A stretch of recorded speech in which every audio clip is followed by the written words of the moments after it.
Pode não. Vamos de lanchinho da tarde hoje? Deixa eu ver o teu lanchinho, deixa eu ver. Bicotinho, é? Gostoso, é?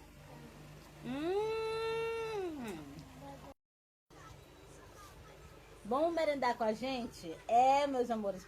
A gente precisa parar um pouco também, né? Pra se abastecer. Diga aí se você aceitaria tomar, ó. Uma xicrinha de café com rosquinha com a gente. É simples, meus amores.